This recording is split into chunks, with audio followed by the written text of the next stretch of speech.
I was just a little lost there. Now we're going to have messages from Maureen Bollinger, Russ Martin, and myself. Maureen, if you lead us off, please give Maureen a big welcome. She's been in Florence for about 5 years and just a few months ago joined FUUF.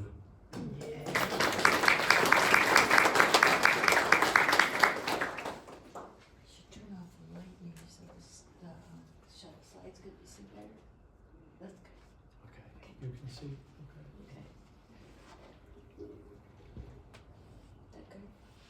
Okay.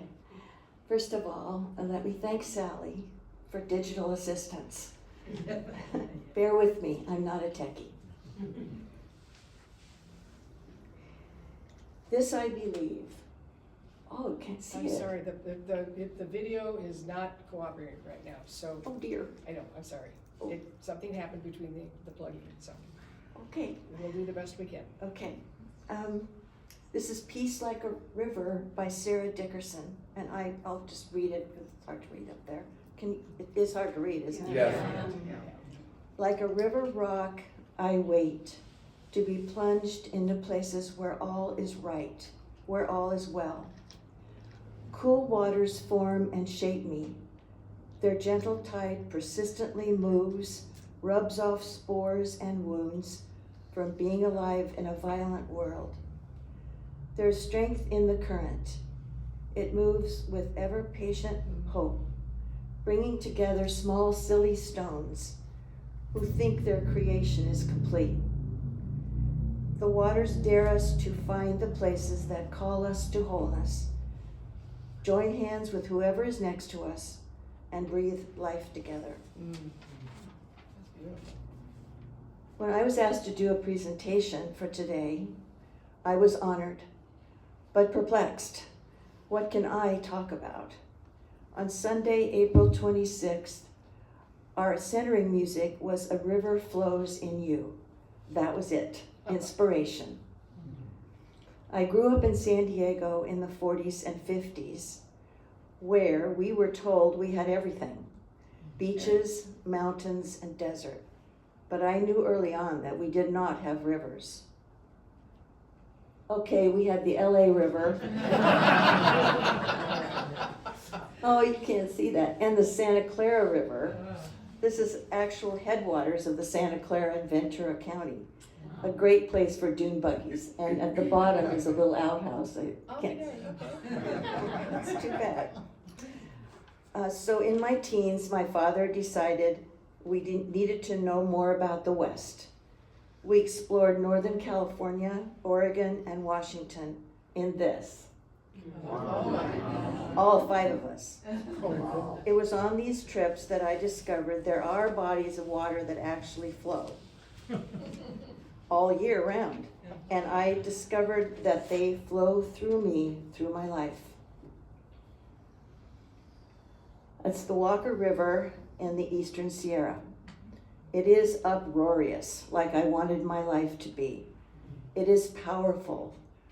I've seen that river from bank to bank, much more uproarious than that slide shows. Sometimes it takes $3.95 with it. Oh my. It was how I wanted my life to be, wild and crazy. The Feather River in Northern California. This is actually the Feather River Canyon. The Feather River flows south from Lassen Peak through the small town of Chester and empties into Lake Almanor. It then carves the Feather River Canyon and empties into the Sacramento. This river gave life to my life in my teens, and then 50 years later to my retirement. It created Lake Almanor, where I learned to use my body. I swam, fished, and water skied. The Feather River gave lots of pleasure to my life. It filled and sustained this beautiful lake. Skip forward to my 70s when my husband and I built a house on that peninsula on the right. You can barely see. When we were in my 40s, our 40s, my sister built a home on the Columbia. and we visited often. That river never changed. Constancy, that was how I saw my life. I wanted my middle years to be constant, and they were. This is the Cathlamet Bridge, close to her home, about 30 miles from Astoria.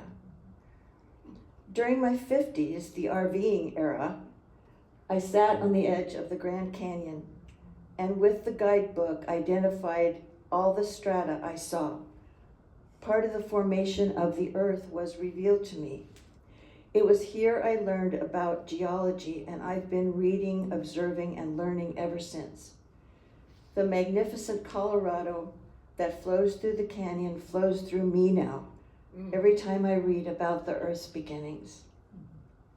The Columbia and the Colorado are grand rivers, but now in my 80s, I enjoy a little less magnificence. Why our boardwalk, you say? Because I couldn't get a good picture of the mud below the boardwalk. A few days ago, I stood at the railing and watched the Siuslaw rise inch by inch. Pleasure in small things now. Our river, the Siuslaw, takes its time reaching the ocean after it leaves Bay Street. It tells me maybe I have more time than I think I do. One final message from the Siuslaw. Yes, you have time, but inevitably you will empty into the ocean too. This I believe from John Muir. The sun shines not on us, but in us. The rivers flow not past, but through us.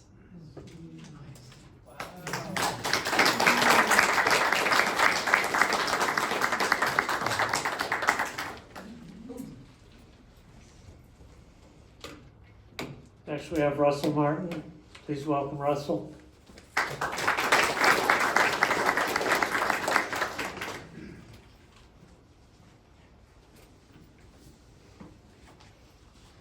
Good morning. Good morning. I was really pleased when Karen invited me to do this. I believe it was at the Baskets of Bliss. She mentioned it, and I readily agreed, as I do to almost anything, and then started thinking about it. I had never been to one of these. Stan and I just started coming here last summer, so I was like, what have I gotten into? And I thought of one of our pastors, one of the speakers here, Jennifer Yoakum, who often says that she marinates in the thoughts before she delivers. And boy, have I been marinating. Considered many different topics, and finally the one that means the most to me just jumped on top. I believe in planting trees, and that can be very deeply rewarding. When I was about 40, I took a solo trip from Portland to meet my dad in Detroit, where my whole family was born. We visited many people and places I hadn't seen in a long time, and ended up in front of the little 2-bedroom, 1-bath house that I grew up in. We stood across the street for a long time, and neither one of us spoke. We were both lost in our memories. Dad's memories were probably about buying his first house and struggling with a mortgage while trying to raise 4 kids. I'm sure he thought about my mom, who we lost to cancer when I was 23 and she was only 58. My memories included sleeping in the attic with my 2 brothers. My older sister got the 2nd bedroom, but we younger boys shared the attic. It was a hot July afternoon when we stood there, and I remembered how hot that attic got and how hard it was to fall asleep in a Detroit summer as the attic slowly cooled. Then I realized, as my gaze went up to the roof and I thought about the attic, I realized that the entire roof was in shade.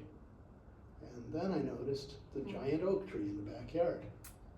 And it was just bathing the entire house in shade. When we finally broke silence, Dad talked about he and Mom planting that oak tree. He talked about Mom watering it. I barely remembered that it turned beautiful colors in the fall, but I didn't recall it casting any shade. It was just a skinny little tree. Before I was born, Mom had watered and nurtured that little tree, and now 20 years after she was gone, it was casting a huge shadow over the house and comforting the strangers who lived in it. Another memory we shared that day was Dad keeping my older siblings and I home from school one glorious fall Michigan day. The leaves were just hitting peak color. He took us to a park way out in the country that he had gone to as a kid. Dad's rationale for a truancy was that many lessons can't be learned in a classroom, and my dad was a great teacher. I still vividly remember running through the leaves, the knee-deep colors of red, gold, and orange, and Dad telling us about why leaves change color and how photosynthesis works. That amazing day is probably why autumn is my favorite season and why I've always loved trees so much. Sharing these memories on that July day with Dad was one of my very best experiences with him and among my fondest memories. On my drive back to Portland, I deviated north to Minneapolis, to the Minneapolis College of Art and Design. As I walked around the campus that I had gone to 20 years earlier, something seemed really off. I couldn't figure out what it was. So the buildings looked familiar, but I couldn't figure out what was different. And then I looked up, and there was this massive canopy of leaves above my head. That looked really wrong because when I first went to that school, Dutch elm disease had attacked all of the trees as it did all over the country, especially back east in the 70s. And my first few days of class, first few weeks actually, were it was hard to hear the lectures because of the chainsaws cutting all those trees down. And before I was even settled into school, they were all gone. 30 or 40 trees taken out. So I was deprived of that foliage and it turning color in autumn, which I so looked forward to when I first visited the campus earlier that year. But 25 years later, somebody had replanted many more than the trees that they were cut down, and there was just glorious shade all over the campus. And that felt so good, and it took me all the way home. When I got back home from that long trip, real controversy was brewing in our neighborhood. The city of Portland had planned to build a pressurized sewer line right behind our property and the property of all of my neighbors, and cutting down trees to do it, and huge disruption. And a lot of my neighbors all screamed, "Not in my backyard!" And we were tempted to join them, but we listened to all the parties involved. We went to different presentations, and we ended up embracing the change while we braced for the disruption. It was a couple of very noisy, messy years putting that sewage line in. But when it was done, there was this glorious path that we could walk our dog and ride our bikes on, and good things came of it. I joined a group of my neighbors in planting hundreds of trees along a 2-mile stretch of this path. And the ones closest to my house that I could reach by screwing all my hoses together, I diligently watered. I thought about my mom watering that oak and how big it got and how much joy it gave people later. A couple of years after retiring here, Ann and I went back and stayed with a neighbor across the street from where we lived, and we walked on that trail. And in just those 2 more years, the growth of those trees just blew our minds. The canopy was complete over the trail. It was a summer day, it was in shade, and all these people were walking and enjoying it, and it just warmed my heart. For 38 years, Ann and I have enjoyed traveling in many fascinating places, and one of the most interesting was the Big Island of Hawaii. We had an amazing experience walking across recently cooled lava and seeing huge plumes of lava shooting into the sky and flowing into the ocean. It was just a once-in-a-lifetime experience. Then we learned about a brand new stretch of black sand beach that was forming right near there. At a farmer's market, someone told us about a local custom of gathering coconuts and taking them to newly formed beaches and planting them. It's like, oh, what a cool idea. So we stopped whenever we saw a coconut by the side of the road and ended up with a half dozen in the trunk, lugged them down this lava path to the beach, and when we got there, we found hundreds of coconuts already there. Some of them were even beginning to sprout roots and shoot fronds into the air, and we thought, so happy to be a part of this. But a stranger had told us about it at a farmer's market. So I wedged a couple of coconuts in some crevices in the lava, and we buried a few in sand. And we looked at them and thought, well, maybe, maybe not, but with all these coconuts, surely some trees are going to grow. And I think about that on occasion. I wore my favorite shirt today in honor of that black sand beach. And I thought about bringing pictures, I thought about doing pictures, but I didn't want to mess with the tech.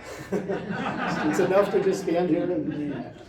So I looked up the beach on Google Maps, and I found it. It has a name, Kaimu Black Sand Beach. Kaimu means of the sea in Hawaiian. And you can find pictures on Google Maps, and there are hundreds of palm trees, 10 to 20 feet tall, all over that beach. I'm hoping someday Ann and I can get back and see them, but at least I got to see the pictures. One of the best features of our neighborhood here in Florence is the protected green space between all the lots. But unfortunately, we bought our house during COVID, and the market was crazy. We were interested in a couple of houses. We thought about it for a few days, and no longer available. Somebody bought it. So when we saw the one we live in now, we bought it without even looking in the backyard. We barely looked around inside it. And we discovered after we moved in that there was this big section of the green space in the back corner of our yard where some trees had died and the previous owner had cut them all down. So there's this huge gap. So with Eric's help, Eric and Autumn were visiting us last year. I was recovering from shoulder surgery, but I had acquired a bunch of trees to plant there, and Eric and Autumn helped me plant them. Did most of the work, and I've planted quite a few more, over 20 so far in that corner of my house. So as I grow older, I'll enjoy that those will outlive me and cast shade for others. As my 70s rapidly approach, I'll have to find new ways to provide comfort to strangers besides planting trees, because digging holes is getting tough. Here are a few things we can all do. Save some leftovers and some Tupperware and put it in the freezer back there. Make somebody's day if they're not feeling well. There's a frozen meal. Give a neighbor a ride on a medical appointment so they don't have to stress parking and driving when they're not feeling well. Put some hygiene items and a couple of bucks and some nutritious snacks in a baggie and give it to somebody in a parking lot when they're asking for help. Donate time, talent, or treasure to any of the fine service organizations in town. Every person we interact with is likely fighting battles we'll never know anything about. And providing any little bit of comfort now can provide endless joy to them that you may never even see, but it could happen. So it's well worth it. Thanks for hearing me.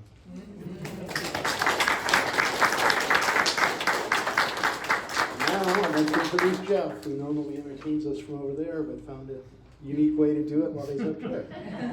I got to know Jeff, Ann and I both did at a circle supper recently, and I look forward to hearing what he has to say.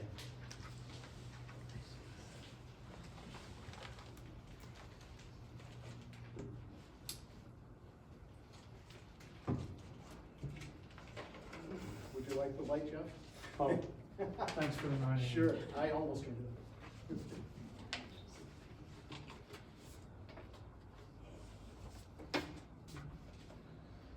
I've titled this I think, I believe. Let me open with my very favorite Shakespeare quote. There's more in heaven and earth, Horatio, than is dreamt of in your philosophy. Many of you know I've delved deeply into the Seth books, and many of you have as well. He was an entity channeled through Jane Roberts before channeling was even a thing, as far as I know. And he was wary of beliefs, figured they locked us into positions, and then identifying and defending those positions. So this will touch on what I believe right now, but maybe not in a few months or even a few days. I want to talk first about the monks and the Walk for Peace. I started following them for only the last 6 weeks or so, a nightly ritual that usually left me in tears. A lot of things going on in this world make me sad, but it's the wonderful things that really move me. I think it's the deep goodness of these men that opened my heart so deeply. The discipline, sacrifice, perseverance, dedication, and openness to possibilities. But after a few weeks, I found myself focusing more on the people by the roadsides, the intense hunger for that peace and stillness that so many people expressed by bowing, prostrating, meeting with folded hands, offering flowers, and very openly weeping. How can anyone not respond to that intense hunger and thirst? And I think that what called forth such deep emotion was the fact that the monks made themselves so vulnerable in so many ways, especially in the beginning, not concerned with where they would eat or sleep or how to keep themselves safe from hostility and later from the elements.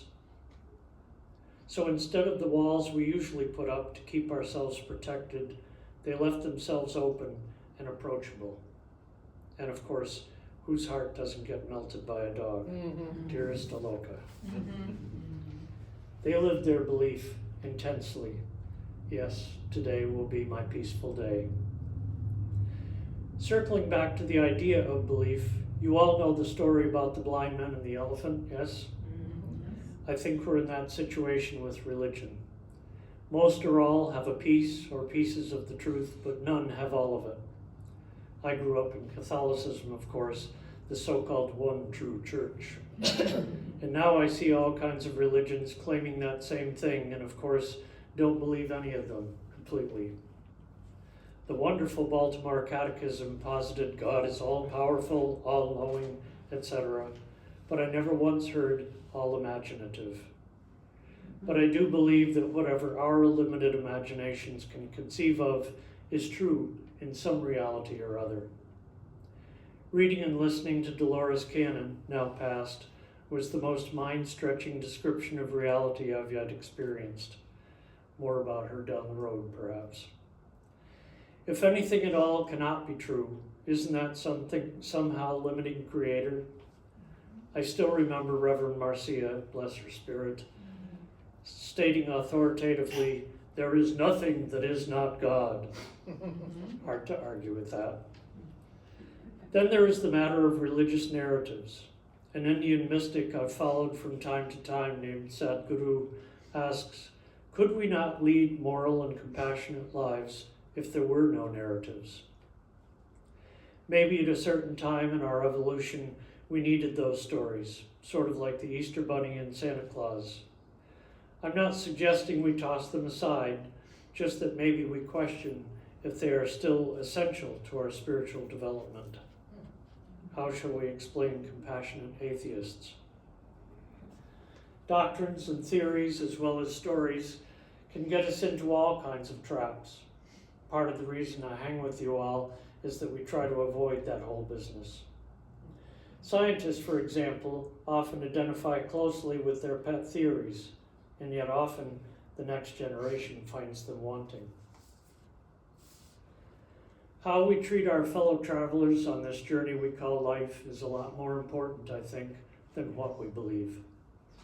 Someone here once said that our main mission at FUUF is to help each other through the very challenging aging process. Coming from an artistic standpoint, especially regarding poetry, I think everything is a metaphor.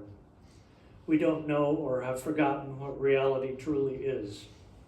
Language, and Seth often talked about this, is at best distorting and at worst, politics and advertising, downright obfuscating. Think how often we use spatial words, for instance, to describe everything. The sun going down, higher on the food chain, on a higher plane, descending into madness, high as a kite, etc. But after death, is there any time or space? Literally scores of NDEs say no. NDEs being near-death experiences.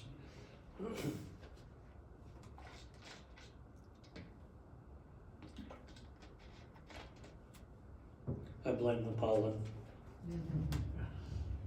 One of the reasons I became increasingly uncomfortable as a writing teacher was working with words and sentences. Also why, as someone involved with hymns, melody, rhythm, and harmony are a much more powerful language than the lyrics that accompany them, just for me, and why my favorite service parts are wordless compositions. I realize that we're not all in that place, just another example of the richness and blessings of diversity. We're all wired so differently. Anyway, that's what I believe, or did when I fixed this a few days ago. I fervently hope that it will continue to evolve. In the meantime, just so you know I'm not a total iconoclast, I still believe that dogs are furry angels, and cats probably not far behind. Finally, and most sincerely, I'd like to share some lyrics from the chorus of an old 60s song, Itchy-Coo Park. It's all too beautiful, It's all too beautiful. And so it is.